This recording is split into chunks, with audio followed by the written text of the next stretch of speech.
My name is Gideon. I'm 42, and I stood in my father's dusty garage, clutching a faded bill of sale from my grandfather's estate.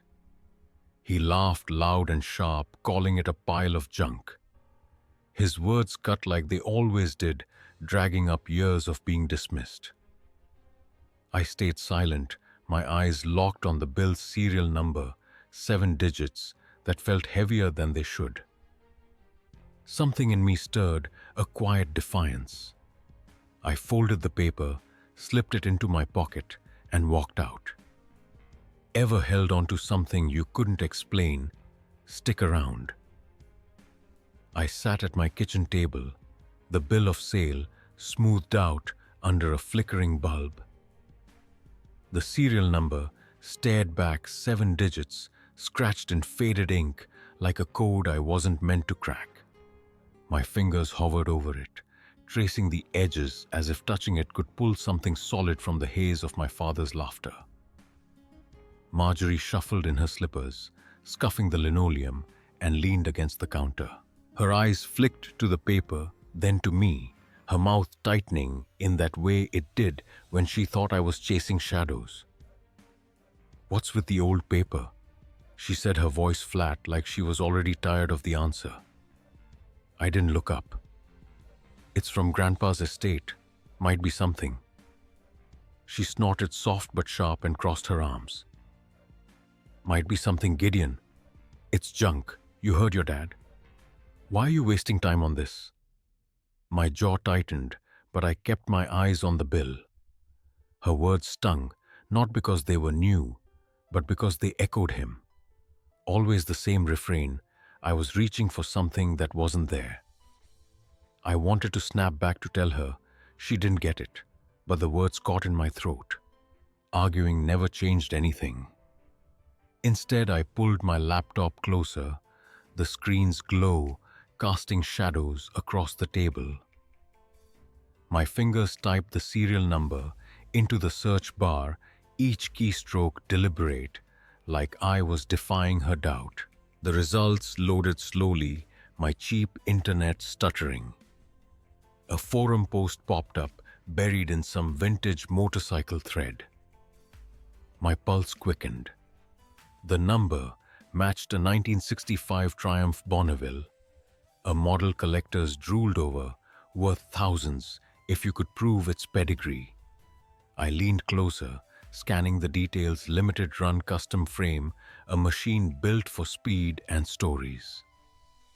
My grandfather's face flashed in my mind, not the frail man I buried, but the younger one grinning in old photos leaning against that same bike, his eyes alive with something my father never had. I was 9 when I'd sit cross-legged in his shed watching him polish that Triumph. He'd talk about riding through Nevada, the wind tearing at his jacket, the road stretching endless. "Freedom's in the throttle," he'd say, his voice low like a secret. I'd nod, not understanding, but wanting to. My father hated those stories. He'd call them lies, said Grandpa was a dreamer who left us nothing but debt.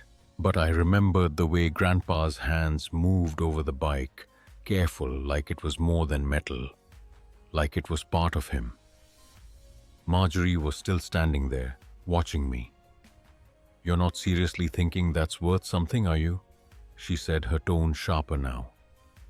"We've got bills, Gideon. The car needs new tires. You're gonna sit here chasing fairy tales." I closed the laptop, not hard, just enough to make a point. "I'm not chasing anything," I said, my voice low, steady, but my hands were trembling under the table. She didn't see it. She didn't see me. Nobody did. Not her, not my father, not the relatives who nodded along with his every word. The serial number burned in my mind, a tether to something real, something mine. I stood, grabbed my jacket, and headed for the door. "Where are you going?" she called, but I didn't answer. The screen door creaked as I stepped into the night, the bill folded in my pocket. I wasn't running away, just moving towards something. A collector's name from the forum stuck with me. Floyd, a guy who knew old bikes. If anyone could tell me what this number meant, it was him. My truck's engine sputtered to life, and I drove the road dark and quiet, my chest tight with a mix of hope and dread. What if this was nothing? What if I was wrong again? The truck's headlights sliced through the dark, cutting across empty fields as I drove toward Floyd's address, a rundown shop on the edge of town. My hands gripped the wheel too tight, knuckles pale, the bill of sale heavy in my pocket. I wasn't sure what I expected answers maybe, or just someone to tell me I wasn't crazy. The shop's neon sign flickered half-dead, buzzing like my thoughts. I parked, sat for a moment, the engine ticking as it cooled. My breath was shallow, like I was waiting for permission to move. Inside, the place smelled of oil and rust shelves, cluttered with engine parts and old manuals. Floyd was behind the counter, a wiry guy with a gray beard and eyes that sized me up before I spoke.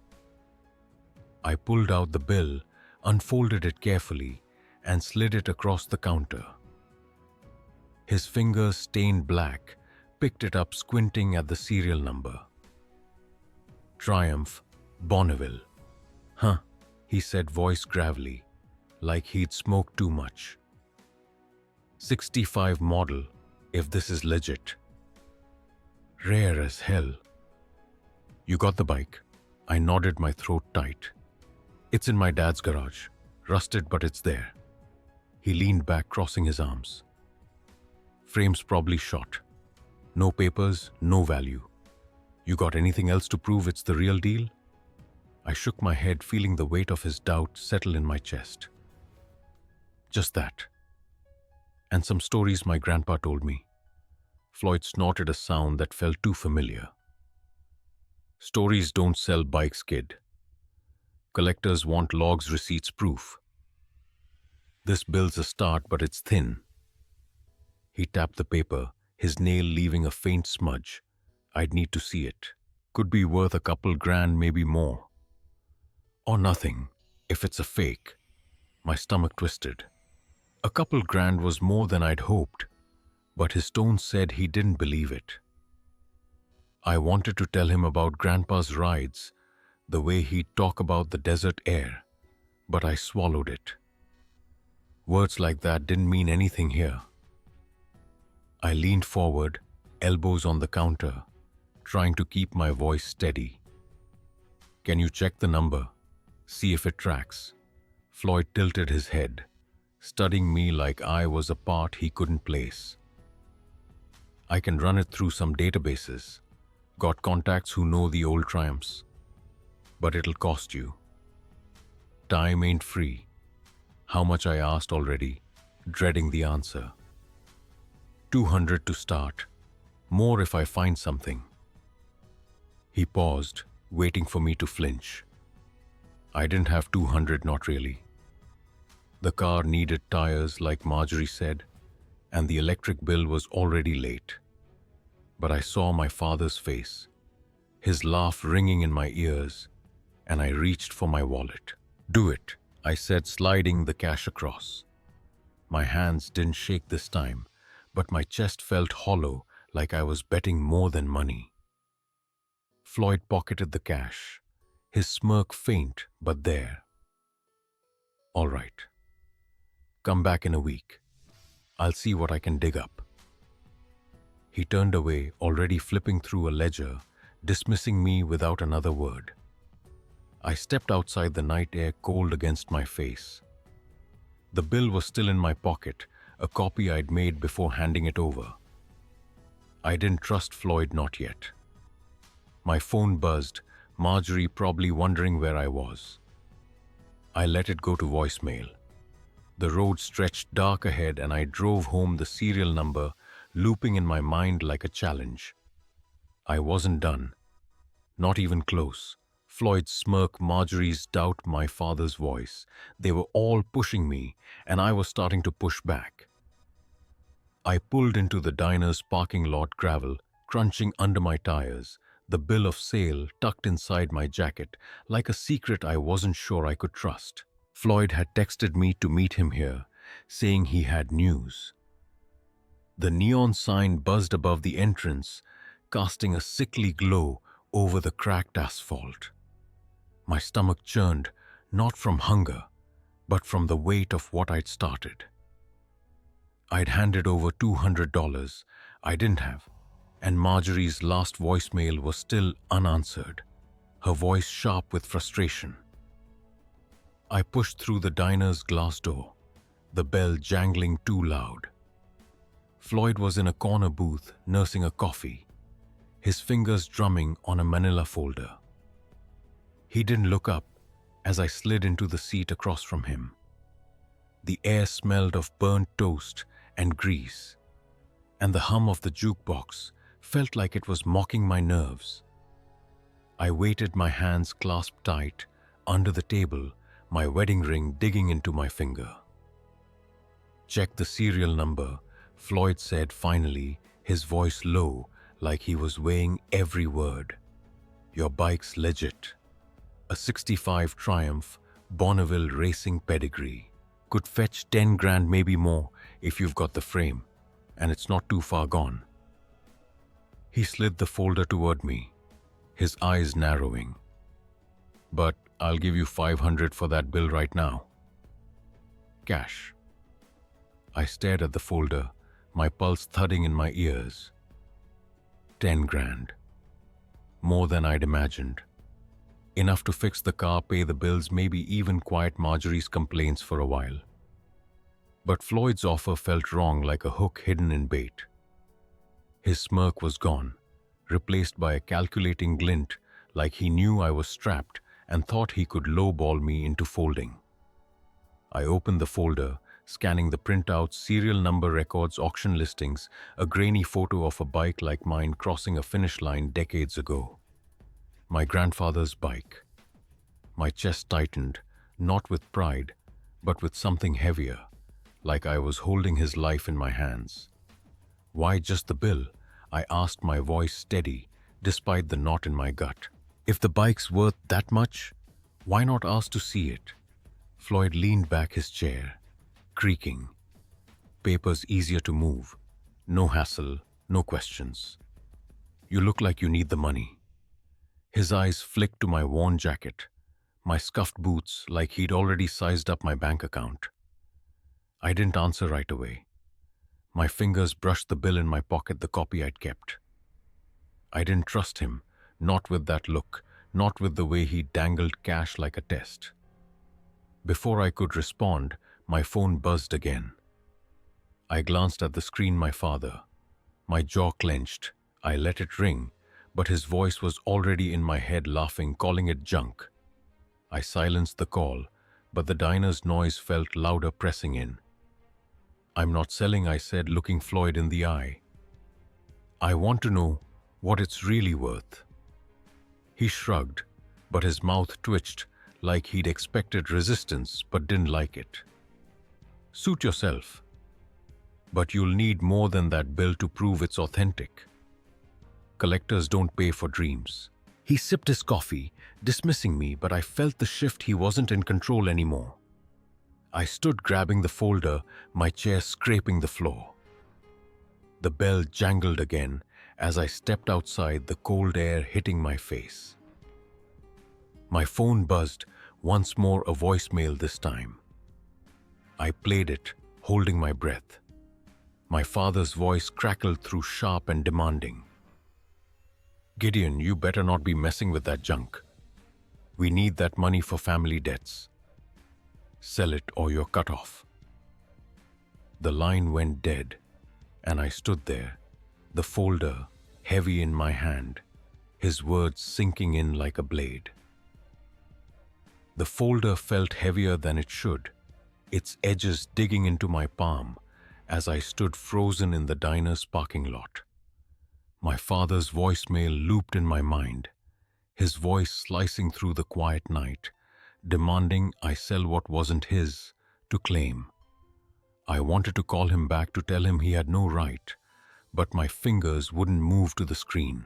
Instead, I shoved the phone in my pocket and climbed into the truck, the door slamming louder than I meant. The engine roared to life, but I didn't drive. I just sat there staring at the diner's flickering sign, my breath fogging the windshield.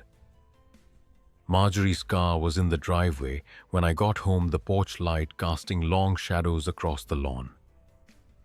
I walked in, the folder tucked under my arm, and found her at the kitchen table, a glass of wine in her hand, her eyes red-rimmed but dry. The air felt thick, like the house itself was holding its breath. She didn't look at me, just stared at the table, her fingers tracing the rim of the glass. "Your dad called," she said, her voice low-clipped. "Said you're throwing away our future on some rusted bike. Said we owe him for the house repairs last year." I stood in the doorway, the folder pressing against my ribs. My throat tightened, but I didn't speak. She was waiting for me to argue, to explain, but the words wouldn't come. All I could see was my father's face, his smug certainty that I'd fold, and now Marjorie was looking at me the same way. Like I was a fool chasing a ghost. "It's not about the bike," I said, finally, my voice barely above a whisper. "It's about what it means." She laughed, a short, bitter sound that made my skin prickle. "What it means, Gideon, we're behind on the mortgage, the kids need new shoes, and you're playing treasure hunter with a piece of paper." She stood, her chair scraping the floor, and walked to the sink, her back to me.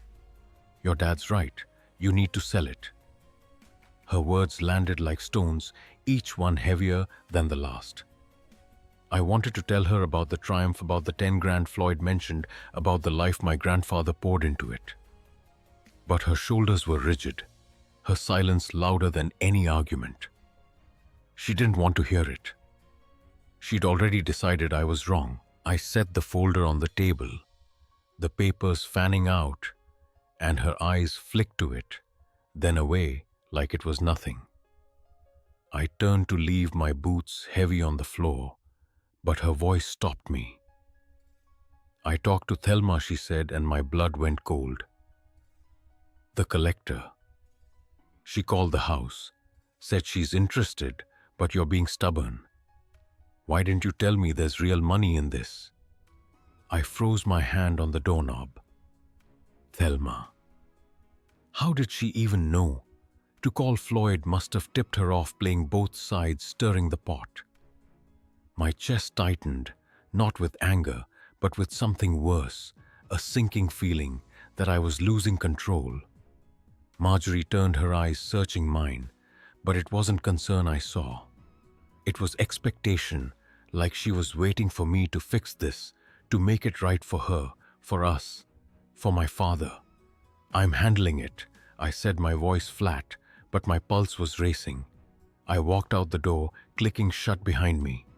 The garage was dark, the air thick with dust and motor oil. I stood there staring at the rusted frame of the Triumph, its curves barely visible under a tarp. My father's voice, Marjorie's doubt, Thelma's shadow. They were closing in, and I was alone, holding a bill of sale that felt like it was burning a hole through me.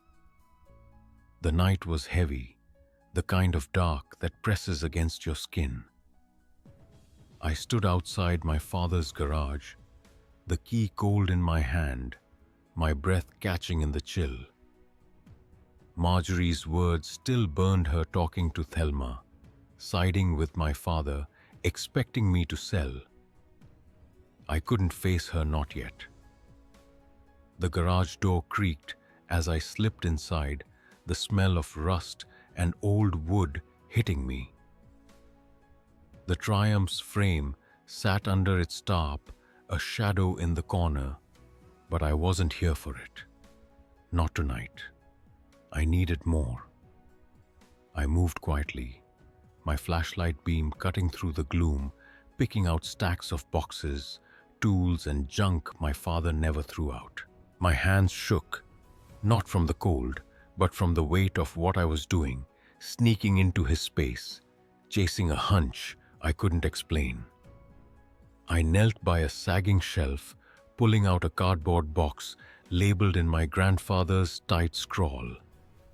Inside was a leather-bound logbook, its pages brittle, smelling of time. My heart thudded as I opened it, the flashlight catching faded ink dates, mileages, repairs, all tied to the Triumph. Then a single line written in a sharper hand, "Keep this from him." Him, my father. My stomach twisted, a mix of vindication and dread. Grandpa knew something, hid something, and it was here in these pages. I flipped further, my fingers careful, like I was handling glass. The logbook listed races, times, even a sketch of the bike crossing a finish line in '66 tied to a name I didn't know, some racer who'd made it famous. The Triumph wasn't just valuable, it was a piece of history. My grandfather's history. The garage door rattled behind me, and I froze, footsteps heavy and deliberate. The overhead light flicked on, harsh and blinding.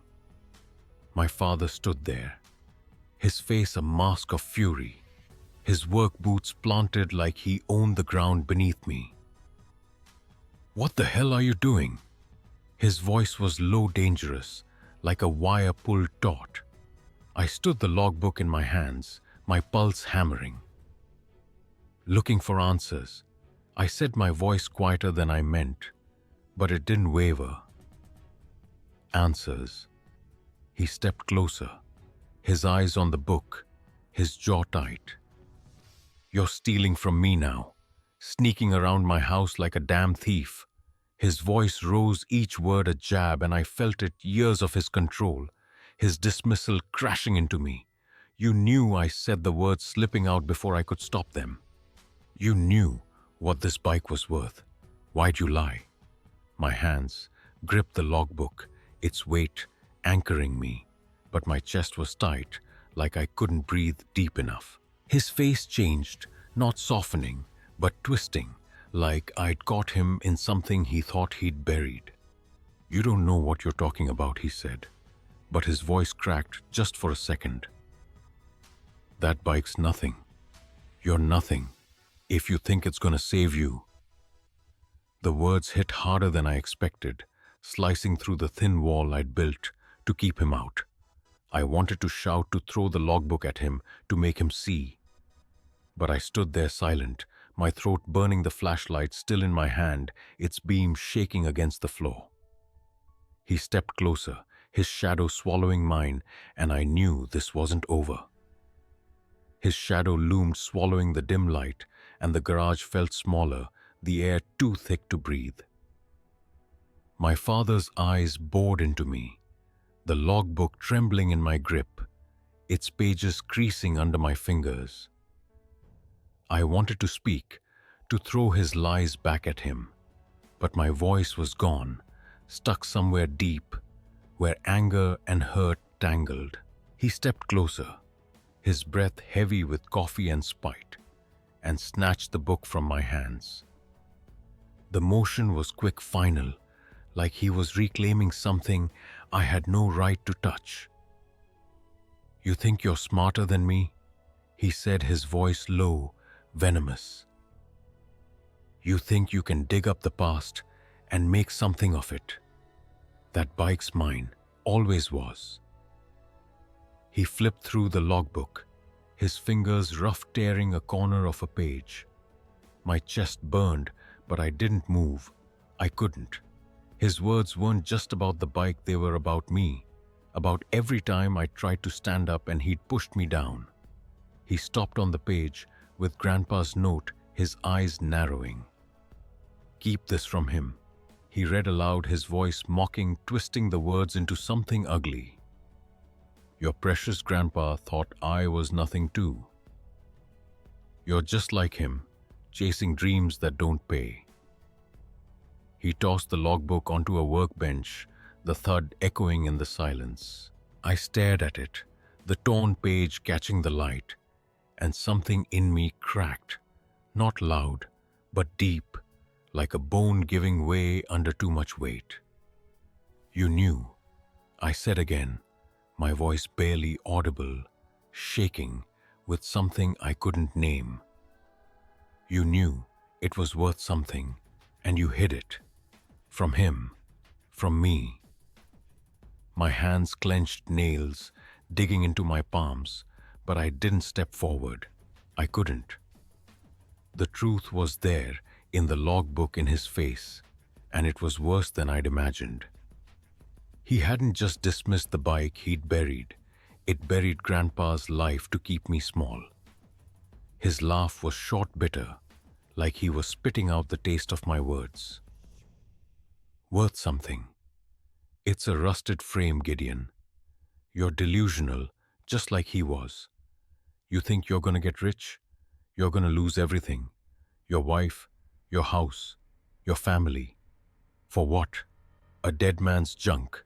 His eyes gleamed not with anger, but with something crueler, like he was enjoying watching me unravel.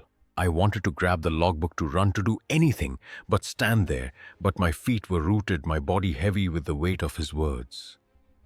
Marjorie's voice echoed in my head, her telling me to sell her, talking to Thelma behind my back. Now my father holding the proof of his betrayal, daring me to fight for it. The garage wall seemed to close in the air, stale, the Triumph's frame, a silent witness in the corner. He turned, picking up the logbook again, holding it like a trophy. You want it. Take it, he said, but his grip didn't loosen. But you'll regret it. You're not built for this. His words hung there, heavy, final, and I felt something slip away. Not just the book, but the last piece of trust I'd held on to. I stood there, my hands empty, my eyes locked on the torn page, the world quiet, except for the hum of my own blood in my ears. The logbook sat on the passenger seat as I drove its torn page, catching the faint glow of streetlights. My hands were steady on the wheel, but inside, something churned. Churned, not anger, not anymore, but a quiet resolve, like a gear clicking into place. My father's words, his grip on the book, the way he'd looked at me like I was nothing, they didn't matter now. I wasn't here to prove him wrong. I was here to know the truth. The bike rally was an hour away, a sprawl of chrome and leather, where Thelma, the rival collector, would be. She was my next step.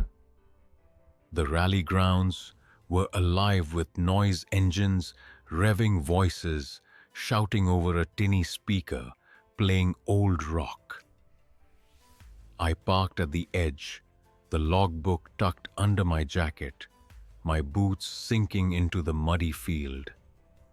The air smelled of gasoline and fried food, and the crowd moved in waves, collectors and riders circling bikes like wolves. I scanned for Thelma, my pulse steady but quick, my eyes catching every gleam of polished metal. A banner overhead read Vintage Classics, and I knew she'd be near the high-value displays. I found her by a row of restored bikes, her sharp eyes locked on a gleaming Harley. She was older than I'd pictured, her hair pulled back, tight, her leather jacket worn but expensive. She turned as I approached, her gaze flicking to the logbook's edge, peeking from my jacket. "You, Gideon?" she asked, her voice clipped like she didn't waste words. I nodded, pulling out the logbook but keeping it close. "Floyd told me you're looking for a '65 Triumph Bonneville. I've got the proof it's real." My voice was calm, but my fingers tightened on the book, ready for her to dismiss me like everyone else. She tilted her head, sizing me up, her eyes narrowing like she could see through me. "Show me," she said, not moving closer, her tone all business. I opened the logbook to the race records, the sketch of the bike crossing the finish line, and held it out. Her fingers brushed the page careful, like she was touching something sacred. She read in silence, her expression unreadable, but her posture shifted, leaning in her breath, catching just enough for me to notice. "This is good," she said finally, her voice softer but still guarded. "If it checks out, it's worth serious money. But I need to see the bike, and I'll need a cut 30% to authenticate it." She crossed her arms, waiting like she knew I was cornered and wanted to see if I'd fold.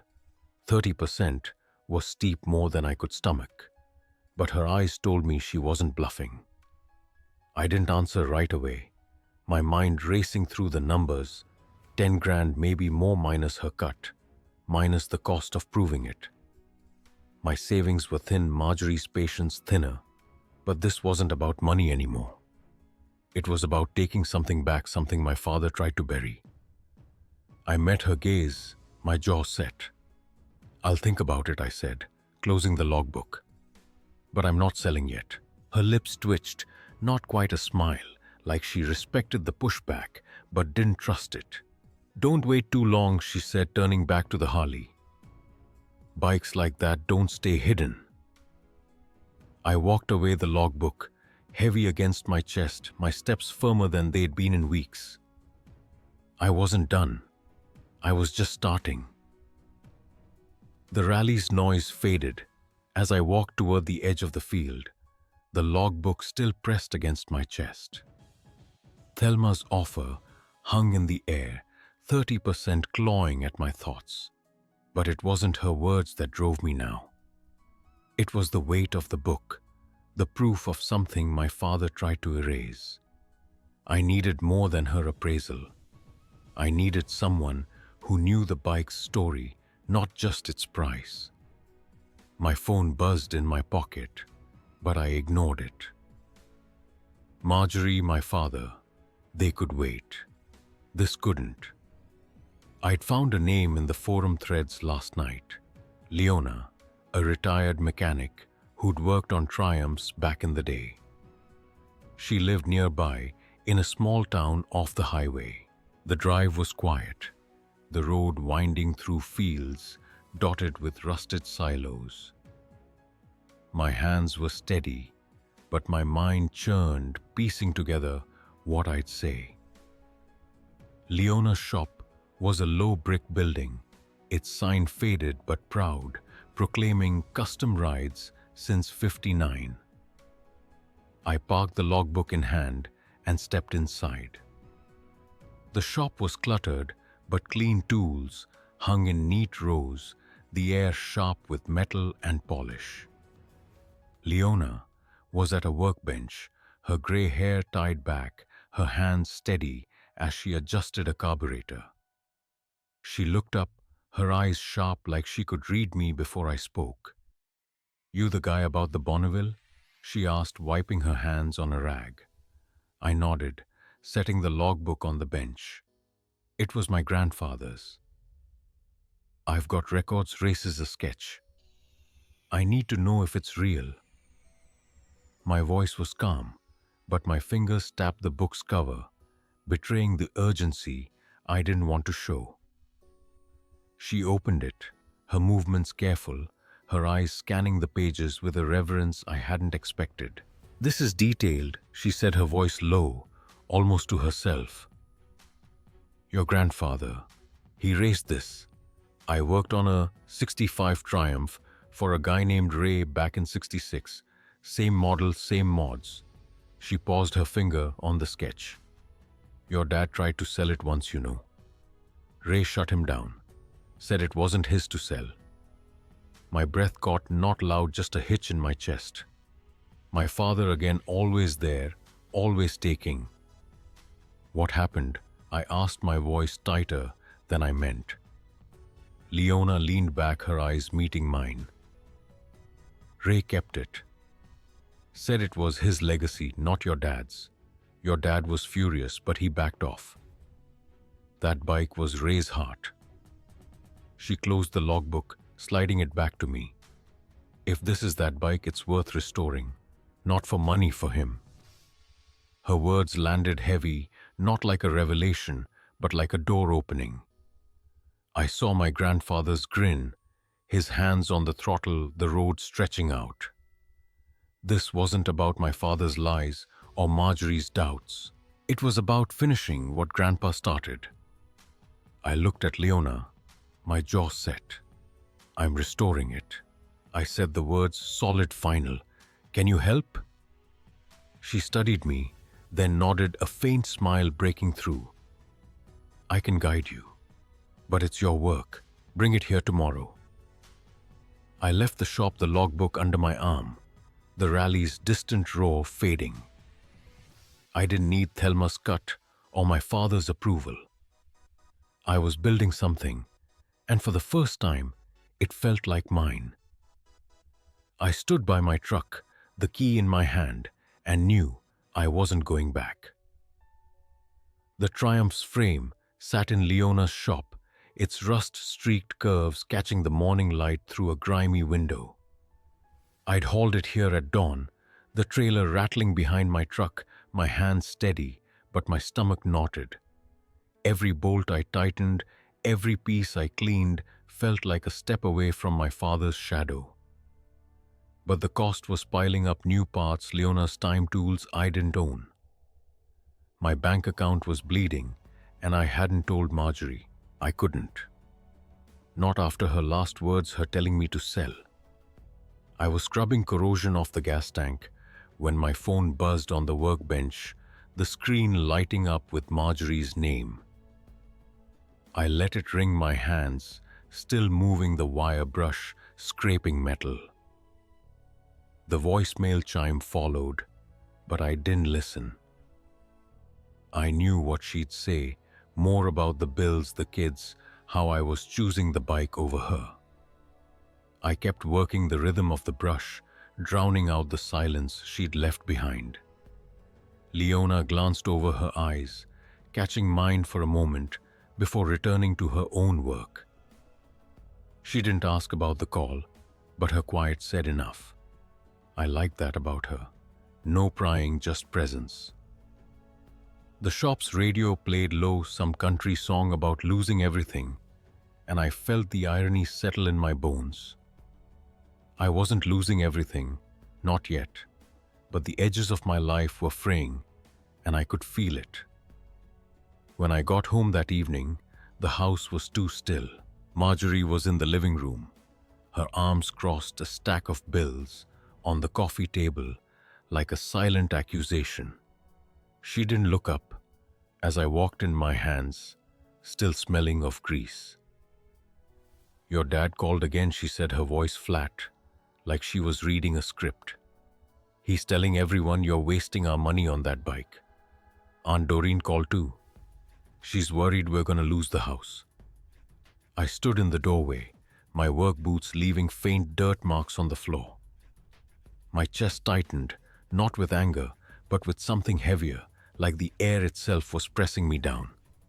I'm not wasting anything, I said, my voice low, controlled, but my fingers curled into fists at my sides. This is bigger than money. She shook her head, her lips a thin line. Bigger than us. Than the kids.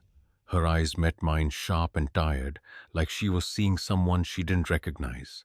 I wanted to tell her about Leona, about the racer, about the legacy I was chasing, but the words felt hollow before they even formed. She wasn't listening, not really. She was already gone, her mind made up by my father's voice, by the family's whispers. I turned away, heading for the garage, but her voice followed. Thelma called again. She says you're sitting on a gold mine, but you're too stubborn to see it. I stopped my hand on the doorframe, the mention of Thelma like a jab to the ribs. Marjorie didn't know. I'd met her, didn't know about the 30%.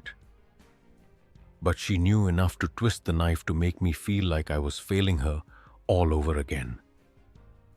I didn't answer, just stepped into the garage and let the door close the click loud in the quiet house. The garage was my refuge, its concrete floor cold under my boots, the Triumph's frame now stripped and gleaming faintly on a workbench I'd borrowed from Leona. I sat on a stool, my hands idle, the air thick with the tang of metal polish. Marjorie's words clung to me, her mention of Thelma a splinter I couldn't pull out. I hadn't told her about the rally, about Leona, about the decision I'd made.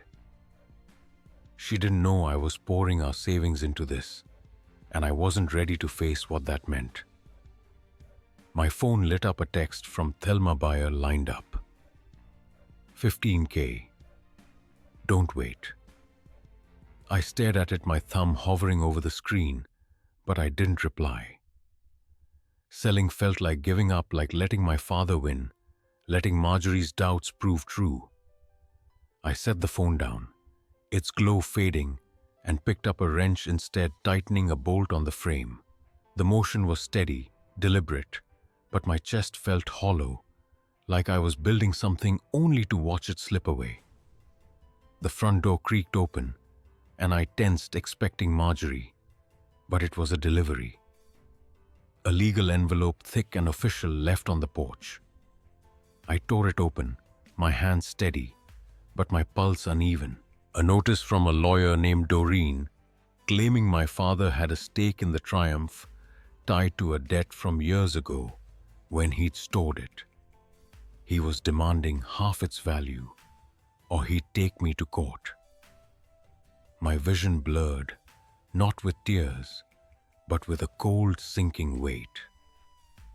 He wasn't just mocking me. Now he was fighting to keep me down. I went inside the envelope, crumpled in my fist. Marjorie was gone, her wine glass still on the table, a faint red stain at the bottom. A note lay beside it, her handwriting sharp. I can't do this anymore. I'm staying with my sister. Figure this out, Gideon. The words were simple, but they cut deeper than my father's threats. She hadn't yelled, hadn't fought, she'd just left. The house felt too big, the silence louder than the rally's roar. I sank onto the couch, the legal notice in one hand, her note in the other. My relatives' voices echoed in my head. Doreen's worry, my father's poison, spreading through the family, turning them against me. I'd known the bike would cost me, but not like this. Not her, not everything. The wrench was still in my pocket, its weight grounding me. But the room felt empty, like the air had been sucked out. I stared at the note, her words blurring, and let the silence swallow me. The Triumph sat in my garage. Its frame now polished the chrome, catching the faint glow of a bare bulb overhead. I worked alone, the air cool and still, the only sound the soft clink of my wrench as I fitted a new handlebar. Marjorie's note was still on the kitchen table, untouched since she left 3 days ago. I hadn't called her, hadn't listened to the voicemails piling up from my father, from relatives I barely saw. The legal notice sat folded in a drawer, Doreen's letterhead a quiet threat I wasn't ready to face. But here with the bike, I could breathe. I ran my hand along the frame, its curves smooth under my fingers, no longer rusted, but alive like it was waking up. Leona had shown me how to align the parts, her voice steady as she talked about torque and balance, but it was more than mechanics. It was purpose. Each turn of the wrench felt like reclaiming something, not just the bike, but a piece of myself I'd let slip away. The phone stayed silent tonight, and I was grateful for it. The world outside felt distant, like a radio turned low. I didn't need their voices, their doubts, their demands. I thought about my grandfather, not his stories but his hands calloused and sure working the same metal. He'd built something that lasted, something my father couldn't take away. I wondered if he'd felt this too, this quiet, this certainty, even when the people around him didn't understand. I stepped back, wiping sweat from my brow, the bike almost complete. The gas tank gleamed, its paint fresh, a deep blue that caught the light like water.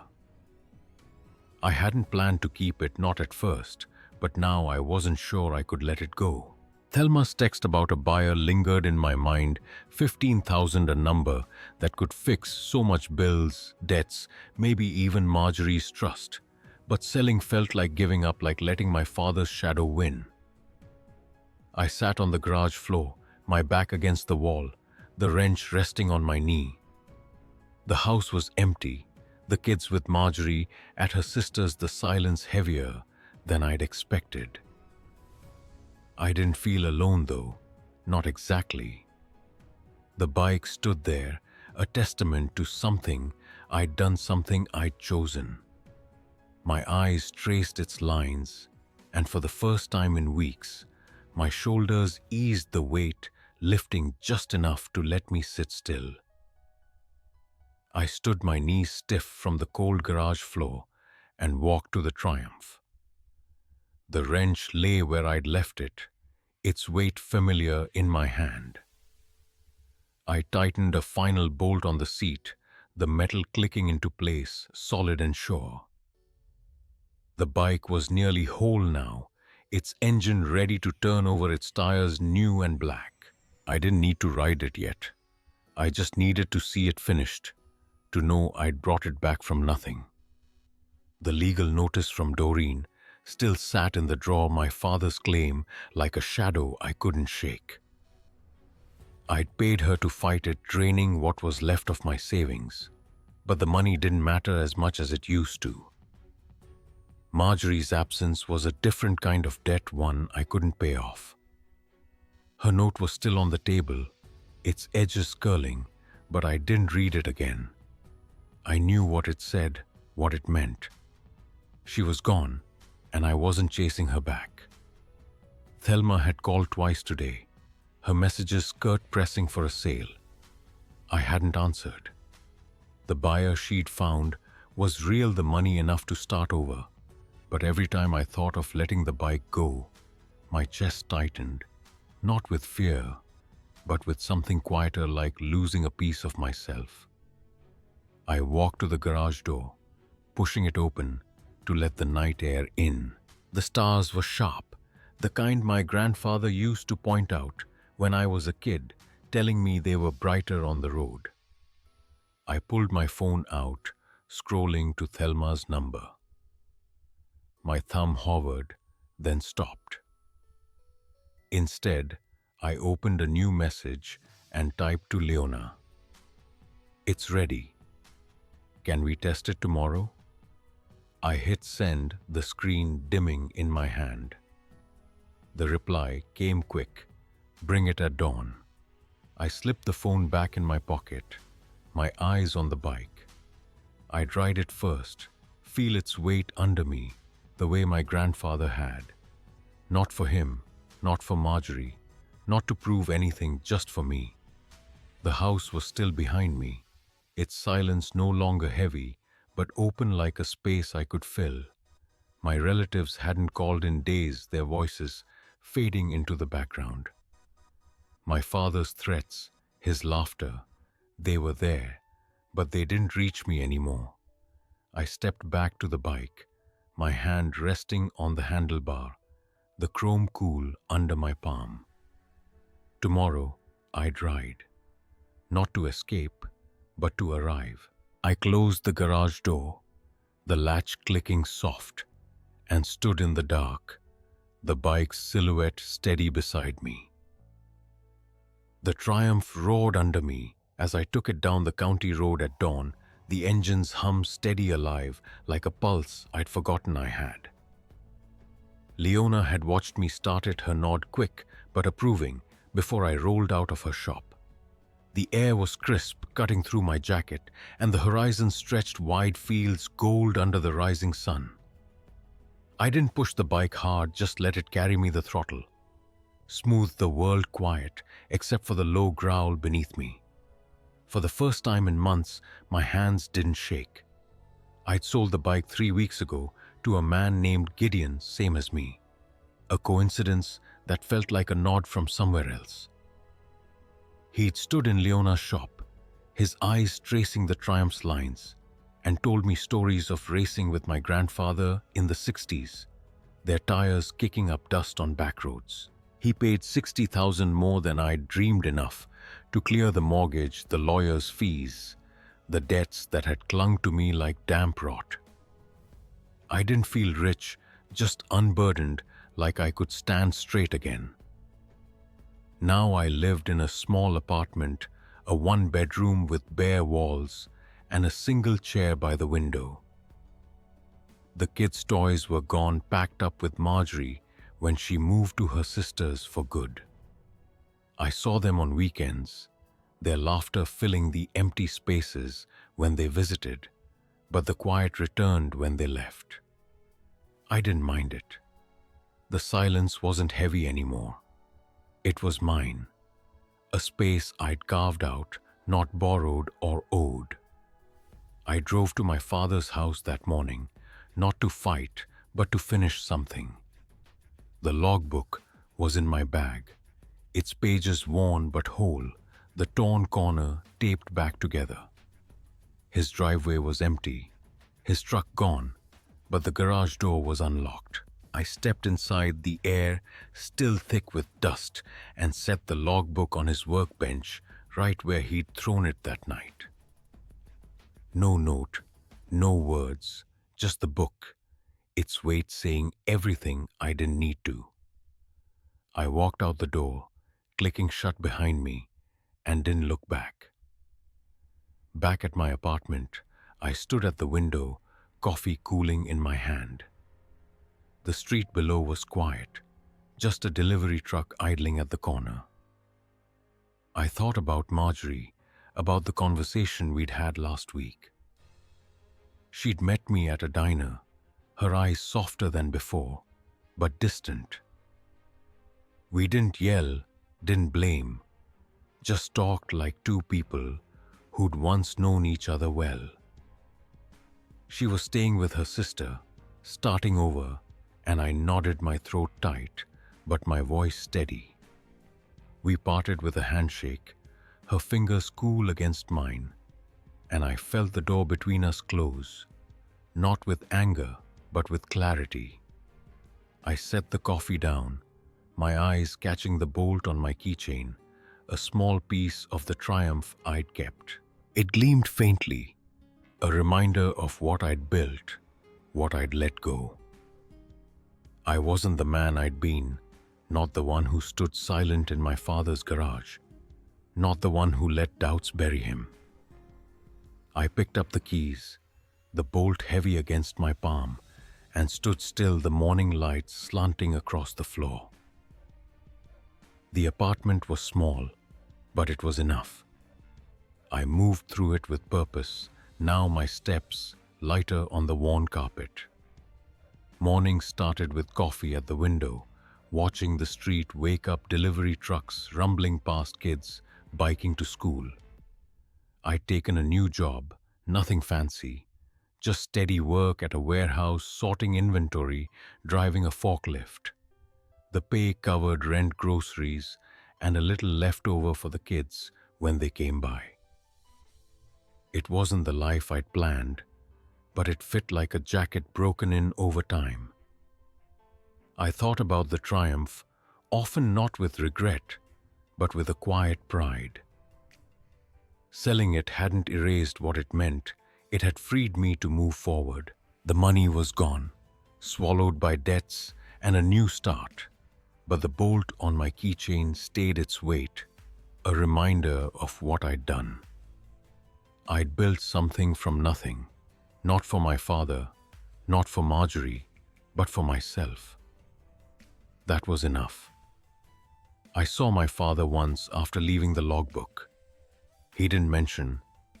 It didn't mention the bike. We passed each other at a gas station. His eyes flicking to mine, then away, his mouth a tight line. I nodded, not out of respect but habit, and kept walking. He didn't call after that, and I didn't expect him to. The family was quiet now, their voices no longer reaching me. I didn't need them to. I'd stopped waiting for their approval, stopped measuring myself by their doubts. Marjorie and I met again last week at a park where the kids played. She looked tired but calm, her hair loose, her smile faint but real. We talked about schedules, school small things that kept us tethered. "You seem different," she said, her eyes searching mine, not accusing, just noticing.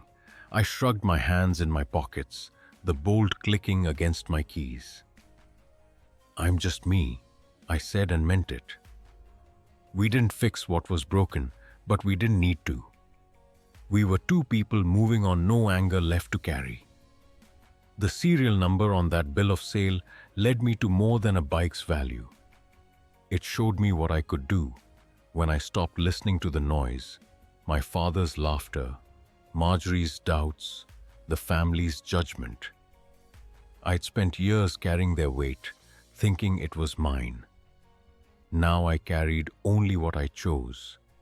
A bolt, a new routine, a life that fit. I wasn't whole, not in some grand way, but I was enough. That's what the road gave me. What's something you carried too long, thinking it defined you? If this story hit something real for you, give it a like, subscribe, maybe share it with someone who gets it.